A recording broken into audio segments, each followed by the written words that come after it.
అందరికీ నమస్కారం అండి. మా ఛానల్ చూస్తున్న ప్రతి ఒక్క ప్రేక్షకులకి ధన్యవాదాలు. సామెతలు ఉంటాయండి. కొన్ని సామెతలు వినాశకాలే కొన్ని సామెతలు ఉంటాయి. వినాశకాలే విపరీత బుద్ధి, చెరపకరా చెడేవు, ఇలా చెప్పుకుంటూ పోతే 10-15 పైన సామెతలు ఉండొచ్చు. అంటే నాకు అన్నీ రావు కాబట్టి నేను అన్నీ చెప్పలేకపోతున్నాను. అందుకే శాంపిల్ కోసం 1-2 చెబుతున్నాను. ఈ సామెతలు ఎందుకు చెబుతున్నానంటే చెరపకరా చెడేవు అలాంటి ఇలాంటివి జగన్మోహన్ రెడ్డి గారు 2019 నుంచి 2024 వరకు చేసే ఎదవ పనులు ఇవన్నమాట. ఎదుటి వాళ్ళని చెడగొట్టి ఆయన బాగుపడాలనుకోవడమే ఈ సామెతల యొక్క అర్థము. ఎదుటి వాళ్ళని చెడగొట్టి ఆయన బాగుపడాలని ప్రయత్నించాడు కాబట్టే మా నాన్నగారికి 11 వచ్చాయి, 175కి 11 వచ్చాయి. మా నాన్నగారికి 175కి 11 వచ్చాయి. ఎందుకంటే డబ్బులు ఉన్నాయి కదా అని ఏదైనా చేస్తే చెల్లుతుంది, ఏదైనా చేయొచ్చు అని అనుకునే వాడికును, స్వచ్ఛందంగా ప్రజల కోసము ప్రజలకు మంచి జరగాలని కోరుకునే వాడికి చాలా వ్యత్యాసం ఉంటుంది. ఆ తేడా జగన్మోహన్ రెడ్డి గమనించలేకపోయారు. ఆయన గమనించలేకపోవడం వల్లే ఈరోజు ఈ పరిస్థితిలో ఉన్నారు. దానికి కారణము ఇవన్నీ ఎందుకు చెబుతున్నాను అనుకుంటున్నారేమో. 2019 నుంచి 2024 వరకు జగన్మోహన్ రెడ్డి గారు అసలు ఒక యాప్ క్రియేట్ చేశారు. ప్రజాస్వామ్య దేశంలో ప్రజానాయకుడిగా ఉంటూ ఒక రాష్ట్ర ముఖ్యమంత్రిగా ఉంటున్న వాళ్ళకి ఒక యాప్ ఓన్గా ఒక యాప్ క్రియేట్ చేసుకున్నారు. ఆ యాప్ యొక్క ఫలితం ఎట్లా ఉంటుంది ఏంటంటే, చాలామంది ఇప్పుడు ఫేస్బుక్లో కావచ్చు, ఇన్స్టాలో కావచ్చు, ఎక్కడైనా సరే వర్క్ ఫ్రమ్ హోమ్ ఇంటి దగ్గర నుంచి వర్క్ చేసుకోండి, ఇంటి దగ్గర నుండి డబ్బులు సంపాదించుకోండి, పార్ట్ టైం కింద సంపాదించుకోండి అంటారు. మా యాడ్లు క్లిక్ చేయండి డబ్బులు ఇస్తాము, మా వర్క్ చేయండి డబ్బులు ఇస్తాము అంటారు. కానీ ఇన్ని స్వాతంత్రం వచ్చిన దగ్గర నుంచి ఈరోజు వరకు ఒక రాజకీయ పార్టీ ఈ విధమైన యాప్ను క్రియేట్ చేసి మీరు పోస్టులు పెట్టండి డబ్బులు ఇస్తాము, విన్నర్ని కూడా ప్రకటిస్తాము. ఆ పోస్టులు ఎవరి మీద అంటే పవన్ కళ్యాణ్ గారిని తిట్టడము, జగన్మోహన్ రెడ్డి గారిని. ఆ పోస్టులు ఎవరి మీద అంటే పవన్ కళ్యాణ్ గారిని తిట్టడము, చంద్రబాబు నాయుడు గారిని తిట్టడము, లోకేష్ గారిని తిట్టడము. వీళ్ళ ముగ్గురు గురించి తప్పితే ఇంకొక పనే లేదు ఈ యాప్లో పని. ఎవడు ఎక్కువ తిడితే వాడికి ఎక్కువ డబ్బులు, ఎవరు ఎన్ని బూతులు మాట్లాడితే వాళ్ళకన్నా డబ్బులు. ఇదేదో లక్కీ డ్రాలో తీసినట్టు భలే ఉంది యాక్చువల్గా యాప్. కాకపోతే మనలాటోళ్ళు చేయలేమండి. ఎందుకంటే జనసేన కోసము, ఒక రాష్ట్ర అభివృద్ధి కోసము, చంద్రబాబు నాయుడు గారి విజన్ కోసము ఆలోచించే వాళ్ళు ఇలాంటి దరిద్రమైన పనులు మనం ఎవరూ చేయలేము. కానీ వీళ్ళు ఒక స్ట్రాటజీ వాడారు. ఆ స్ట్రాటజీ ఏంటంటే కాలేజీ కుర్రోళ్ళు అట్రాక్ట్ చేశారు డబ్బుల కోసం. వాళ్ళకి ఎలాగా తాగడానికి, తినడానికి, గింజాయి కాల్చడానికి కావచ్చు, మందు తాగడానికి కావచ్చు, సినిమాలకు వెళ్ళడానికి కావచ్చు, పాకెట్ మనీ కింద ఉపయోగపడతాయని ఈ యాప్ని ఇన్స్టాల్ చేస్తే 100 రూపాయలు వస్తుందంట. అదే టీమ్ జగనన్న యాప్. యాక్చువల్గా ఇది ముందు చెప్పాలి. టీమ్ జగనన్న యాప్ అనేది ఇన్స్టాల్ చేసుకుంటే 100 రూపాయలు వస్తుంది. అందులో మనం ఎవరినైనా తిట్టి ఆ లింక్ని ఇక్కడ పోస్ట్ చేస్తే వీళ్ళు మనకు డబ్బులు ఇస్తారు. అలా ఒక రోజులో ఎన్ని వీడియోలు పోస్ట్ చేస్తే అన్ని ఎక్కువ డబ్బులు. ఎంత ఘోరం చూడండి.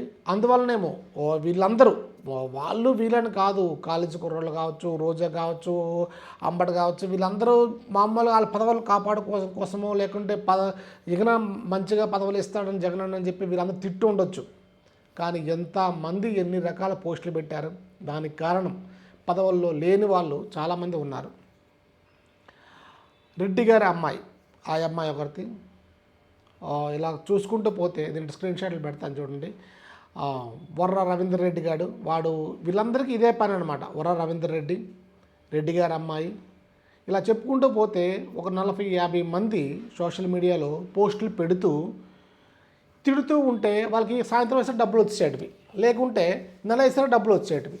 ఇదేందో పార్ట్ టైం శాలరీ లాగా, పార్ట్ టైం దీనిలాగా. రాజకీయ నాయకుడు ఎవరి డబ్బులు ఇస్తున్నాడు, ఎక్కడివి ఇస్తున్నాడు, ఎక్కడో తెస్తున్నాడు, ఇవన్నీ మన డబ్బులా కాదన్నది ఏ ఒక్కడు ఆలోచించలేదు. అసలు పక్క వాళ్ళని తిట్టాలి అన్న ఇంకిత జ్ఞానం కూడా లేదు చూడండి. మనకు సంబంధం లేని విషయంలో డబ్బుల కోసం పక్కవాడిని తిట్టడం తప్పు అన్న ఇంకిత జ్ఞానం కూడా లేకుండా తిట్టారే ఎదవలు. నా కొడుకులను అనాలి. డబ్బుల కోసం గడ్డి తినే చెత్త ఎదవలు ఇలాంటి వాళ్ళందరూ కలిపి ఇలా చేసుకుంటూ పోతే రాష్ట్రకి ఏమైంది, బాగా ఎట్టారు జనాలు. 11 ఇచ్చి జగన్మోహన్ రెడ్డి గారు బాగా ఎట్టారు. చూడండి జగన్మోహన్ రెడ్డి గారు, మీకంటూ ఒక హోదా ఉంది, ఒక మాస్ ఇమేజ్ ఉంది. కష్టమో నష్టమో వైఎస్ రాజశేఖర రెడ్డి గారు చనిపోయిన తర్వాత మీరు కాంగ్రెస్ నుంచి బయటకు వచ్చి సొంతంగా పార్టీ పెట్టి ఇంత ఈ సీఎం స్టేజ్కి ఎదిగారు. ఎదిగిన తర్వాత ఈ చెత్త ఆలోచనలు ఏంటి, చెత్త రాజకీయాలు ఏంటండి? ఎవడైనా ఇలాంటివి చేస్తారే తప్పు, మనం ప్రజలకు మంచి చేసి అలా వెళ్దామే తప్ప ఇలాంటి పనులు చేయొద్దని చెప్పవలసింది పోయి మీరేమో ఏకంగా ఇలాంటి వాటిని ఎంకరేజ్ చేస్తూ మీ గొయ్యిని మీరే తవ్వుకున్నారు. ఈరోజు మీకు 11 స్థానాలే వచ్చాయంటే కారణం మీ గొయ్యిని మీరు తవ్వుకోవడం వల్లే వచ్చాయి. ఈ పరిస్థితికి 100కి 100%, 100కి 1000% అని చెప్పినా పర్వాలేదు, 100కి 1000% మీ స్వయం కృతాపరాధం వల్లే మీకు ఓన్లీ 11 సీట్లు మాత్రమే వచ్చాయి. అది పరిస్థితి. కానీ ఇలాంటి యాప్లు 2024 ఎలక్షన్స్ వరకు బాగా నడిచాయి, ఇప్పుడు ఆపేశారు.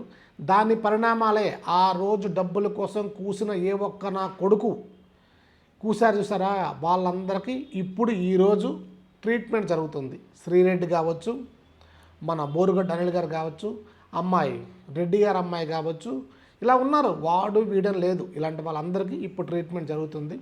ఆ పోస్టులు చూస్తే అంత నిత్యంగా తిట్టాలా, పవన్ కళ్యాణ్ గారి పిల్లల గురించి, చంద్రబాబు నాయుడు గారి వైఫ్ గురించి, కోడల గురించి అంత నిత్యంగా తిట్టాలా?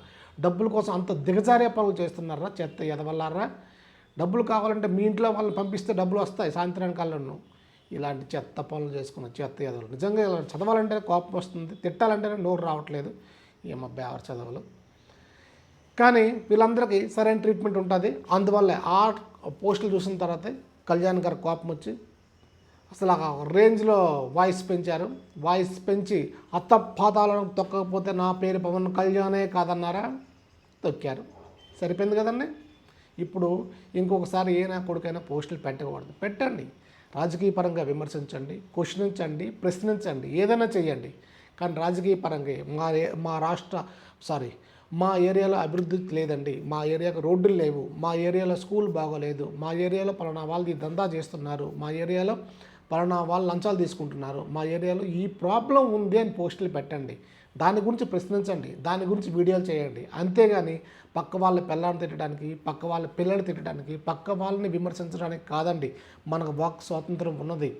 మంచి జరగడానికి మనం మాట్లాడే మాటలే ఉపయోగపడాలి. అంతేగాని ఇలాంటి వాటికి కాదు. డబ్బుల కోసం గడ్డి తినొద్దండి ప్లీజ్, దయించి. ఇలాంటి పోస్టులు ఇకపైన రావులండి. ఇకపైన జగన్మోహన్ రెడ్డి గారు కూడా రావట్లేండి.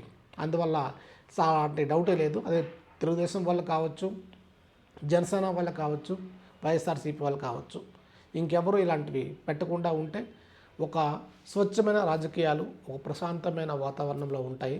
అదండి ఈ వీడియో కనుక మీకు నచ్చితే లైక్ చేయండి, షేర్ చేయండి, కామెంట్ చేయండి. ఇలాంటి మంచి మంచి వీడియోస్ కోసం మా ఛానల్ని సబ్స్క్రైబ్ చేసుకోండి. జై హింద్, జై జనసేన.